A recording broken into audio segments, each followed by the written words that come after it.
Ladies and gentlemen, welcome to a chess video. Yes, I think chess game commentaries are absolutely fun to watch, fun to think about, and I'm going to go ahead and do one. For the first time, full blast. I think it's time. I think I've spent a little bit of time with this game now. I'm starting to understand it, and I think I can offer some entertaining, at least to myself, commentary. I've got a game that I myself just finished. I've been playing lately. Lately, I've been keeping at least one day game open, meaning each player gets 24 hours per move, which lets you think, lets you pick a pretty good move, and then you can go to sleep and let your opponent play a move and then play again the next morning, right? Right. So, I've got this game here. Now, but I probably don't pay attention to the rating because I've only played a few of these games and that can't be accurate only after a few games, right? Anyway, so I've got an opponent here, and this game lasted a good 41 moves. So, good game, right? Let's get into it. I've got the white pieces, and I definitely decided to be a little bit funky with this opening. I like this opening anyway. G3, Hungarian, right? We're going to get this out, and we're going to pretty much, no matter what, get our bishop over to G2 no matter what, right? Opponent comes in with E5. Got to be the strongest reply, right? Don't care. We'll go G2. Bishop brings out F6. Bishop brings out. Opponent brings out knight to F6, which always annoys me. I hate it coming here to G4. And so I know strong moves in this position are just go into the center now that you have this, but I don't care. I'm going to put up H3 just to stop this knight or this bishop from coming to G4 because I hate dealing with that. Opponent brings their bishop out to C5. Now I did prepare for this move. I did beforehand read up that best reply to that is going to be C4, right? So we're gonna keep an eye on the center, at least in this capacity. Opponent brings out knight to C6. So they are really clamping down on D4 here. So I say, all right, don't care. I'll start attacking D5, right? So we have E4 attacking D5. Opponent brings out D6. To that move, I say I really didn't care. Wasn't really planning on trying to take either one of these. Looks solid, but don't care. Bring out knight to C3, putting more pressure on D5 here. Opponent castles. Great. That was our first indication. It's time to start attacking on the king's side, right? So what do? D3, and we're going to open up the bishop's line right here. We have now clean lines for the queen and the bishop. We're ready to start heading toward that direction. Opponent plays H6. Fine. Cool. Take away... what is that? Take away G5 for me there. And at this point, I was like, great. I started to see where I wanted to strike. So we pushed right away. F4, challenging his position in the center here. He takes F4, and I figured, great, that's what I wanted, right? Basically a late king's gambit, what have you, right? Which means, look, this is unguarded, and I can take it back with the bishop anytime I like. Before I do that, though, we push G4, because I want to be able to get my bishop up and then back if I need to. So we push G4. Opponent brings forward the knight to D4, which I didn't really care about at the time. It's a great outpost I can see for that knight, but I don't really care about it going anywhere. By the way, I am very proud of myself. This knight here on G6 locked it down the entire game. I think even in this position, it really has nowhere to go, and I made sure to keep it that way. So, bishop comes out and takes F4. Great. I got my bishop in the game. I took my pawn back. It's an even game. I like my position. I have room to retreat. What does the opponent want to do? B6. Now, I found that to be a very seizable moment because obviously it opens up this rook to a nice attack that this bishop is here for in the first place. Now, looking back, I probably should have went ahead and brought the bishop back to get it out of harm's way first, but I didn't want to pass up the opportunity. So I pushed E5, figuring, okay, I'm attacking two pieces here, right? I'm attacking the knight and I'm attacking the rook, so I'm going to get one of them. Opponent takes E5, attacking my bishop back. So, hence, maybe I should have moved it first, but at this point, I don't care. I'm gonna go ahead and take that rook. I'll take a, cause what? Yeah, I'll take a rook for a pawn and a bishop. That's fine. E takes e4 the bishop, right? At this point, I am prioritizing that I need to get more attackers on this side of the board, and I need to castle, right? So we go queen to d2. We're getting ready to take back again on this square. We've cleared the lane for castling queen side, and we can bring this bishop back anytime we want, right? Which, by the way, opponent goes bishop to e6, giving a discovered attack on the bishop. So I say, fine, we'll take it all the way back. I don't have any other safe squares elsewhere, really. So we'll take it all the way back and we'll save it for later. Bishop pushes a5, which I really absolutely did not care about at this point. I've got way too many pawns and pieces over here to care about the opponent pushing too far this way. So I went ahead and castled. I was concerned with, the knight jumping in here and causing problems. Yeah, I was concerned with that. So I said, let's get the queen out of the way. Let's get the rook into the game, right? Pushes b5, which was another big opportunity I seized. I said, sure, let me go ahead and take that with the knight. If he takes me back with the knight, fine. That just leaves more space for me in the middle here.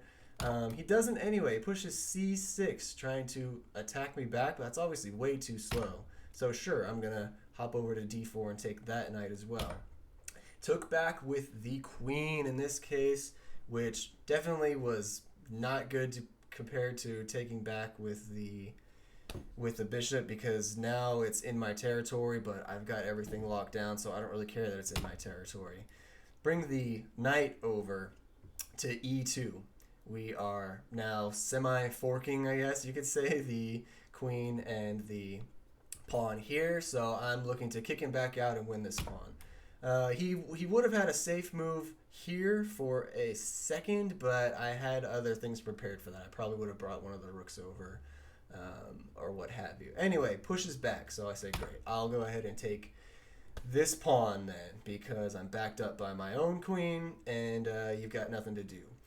Notice still, this knight can absolutely do nothing. It can still go absolutely nowhere. Throughout all these moves, this knight doesn't have a safe move. Not in the game. Brings his bishop down to b4 to attack my queen. I say, don't care at this point. Same thing with this light square bishop here. It's got nowhere to go but backwards. So I'm not scared about any light squares, right? So I'm starting to build up pieces on light squares because I know that this bishop can't touch anything on a light square. So I bring the king over to f2. We are reinforcing this rook. We're getting out of the way of this, which comes back to c5, right? Bishop back to c5 to try to attack my king or my queen again, but there's really no threat there because I can. At first I was thinking, whoa, I gave it away. First I was thinking, well, we'll just move the queen up to f3 and put some pressure on this pawn up here on c6. But instead I thought, well, actually, why don't we just do this? Why don't we just bring the pawn up, right? Perfectly reinforced by the queen and the rook here. So we're gonna attack that bishop, and we're gonna kick it out of there because it's got nowhere to go. Furthermore, it would have been fine. So at this point, right, we gave up this pawn to this bishop, but it still would have been no problem. Even if that bishop came in and took it, I would just take back, and I think it all would have worked out in the end, right? So bishop has to go way back, right? It's not safe. It wasn't safe on this square either because that would have walked into a fork, which I decided to move up anyway. c5, reinforced and attacking the queen. The queen has to move back again. So at this point, great. I can just keep pushing forward, right?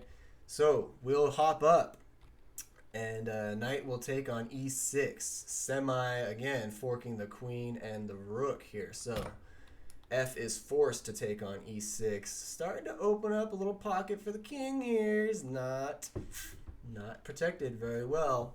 And this is where I really just kind of pounced in, right?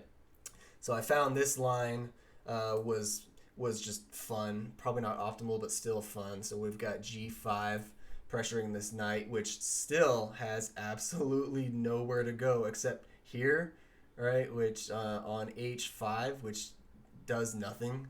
Uh, and then if it does go there, then great. I'll take and I'll open up the I'll I'll open up the H file. I will take away that. He decides to take. H takes on G5. So I said, great. We'll move the queen up here to E3 because you've got two undefended pawns and you can't protect them both. So queen comes over to protect the pawn on E6. So queen goes ahead and takes G5. And we're in his territory and there's nothing he can do about it. That move obviously does nothing. This dark square bishop is absolutely dead at this point, right? Everything I have that's of any consequence is on a light square. These two pawns were solid the entire game. By the time I got to the end game, by the way, I probably could have pushed these pawns maybe to be more efficient, but ended up not needing them. So, yes, so with the queen moving over here to protect this pawn, this is just a free pawn, right? So we're going to go up one more. We're going to get the bishop into the game over here. Again, that's why I love the Hungarian opening in the first place. This diagonal all the way across here is just vulnerable. Eventually it just becomes vulnerable. Queen tries to threaten me over at c7, so we drop back to kind of a central safe square. Over here, f3. Knight goes backwards to try to attack us. Knight goes to h7 to attack the queen.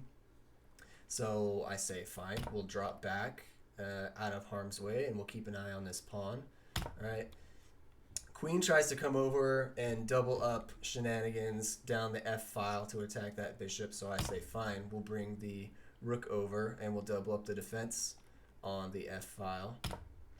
The knight comes forward again to try to attack the queen again. So we say, fine, we'll just drop back again. Now we've got a battery on this diagonal with the queen down to g2.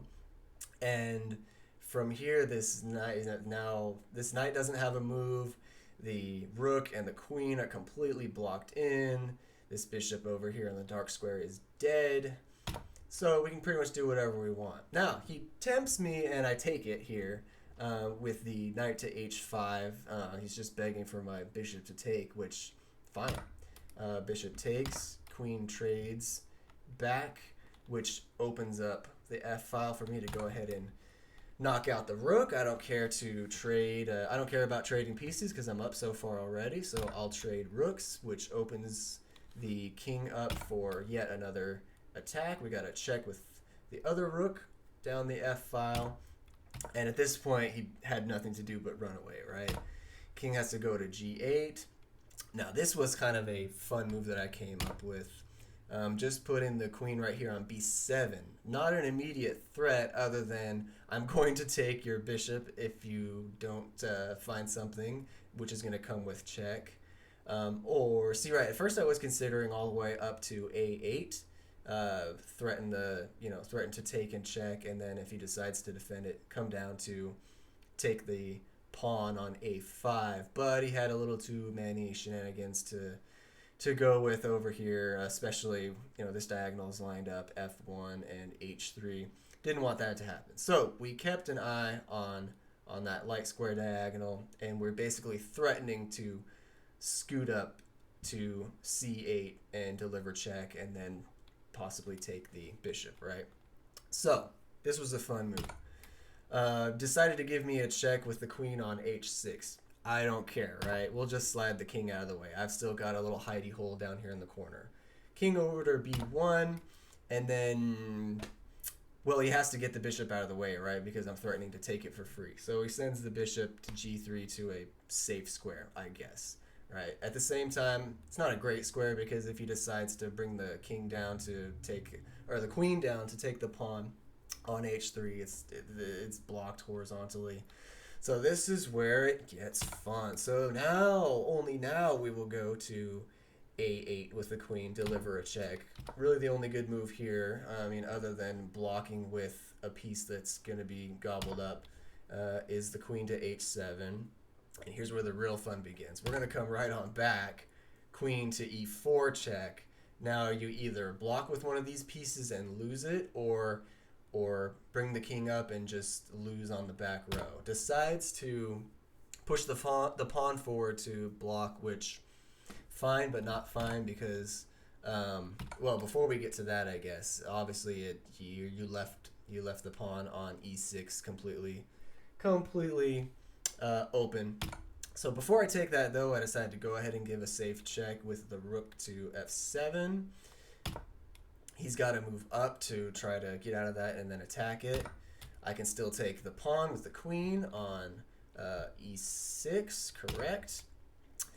Now he decides to come down and take the pawn and attack my queen, but it's too late because we have queen to e8 checkmate. The end. So that was a fun game. That was extremely fun. I watched it back with examination on, of course, and of course the computer did not like a lot of my opening moves. It's crazy how even at the beginning stages where like my knight was still at the back, it was trying to tell me to put my knight on f3, and it was trying to tell me to it was wanting me to sacrifice pieces to open up the center earlier, but I decided to keep it locked down basically and wait for the opponent to make a mistake, which they did. So yes, that was a fun one. Maybe I'll make another one next time I have a good game. I probably will make another one once I have a good game. And I hope someone out there in this great wide world was able to enjoy. All right? All right. Peace.